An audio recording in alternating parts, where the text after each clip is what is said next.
আসসালামু আলাইকুম রহমতুল্লাহ বরকত। প্রিয় দর্শক, কেমন আছেন? আশা করি সবাই ভালো আছেন ইনশাআল্লাহ।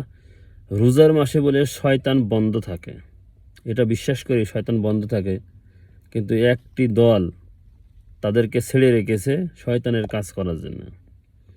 রোজার মাসে সেহরি খেয়ে তারা মাঠে নেমে পড়েছে কওমি মাদ্রাসার বিরুদ্ধে। বেটা, তুমি কওমি মাদ্রাসার বিরুদ্ধে কথা কও? কওমি মাদ্রাসার বিরুদ্ধে কথা বলা মানে রসুলের বিরুদ্ধে কথা বলা। কওমি মাদ্রাসা দেওবন্দ, রসুল্লাহ সাল্লাহ আলিয়াল্লাম ম্যাপ এঁকে দিয়েছিল কওমি মাদ্রাসার, মানে সেটার বিরুদ্ধে তুমি কথা বলো? কওমি মাদ্রাসা ধ্বংস করার বিরুদ্ধে কথা বলো?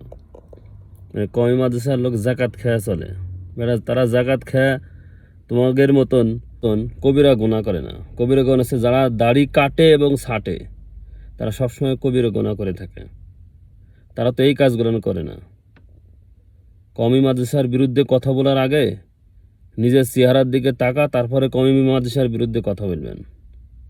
এই বাতিল দল যদি ক্ষমতায় আসতো, আমি এর আগেও বলছি, এখনও বলছি, তারা কওমি মাদ্রাসা কীভাবে ধ্বংস করতে হয় তারা হাত পা বাইন দিয়ে একবারে মাঠে নামবে। আল্লাহ যা করে ভালোর জন্যই করে, ভালো হয়ে যান।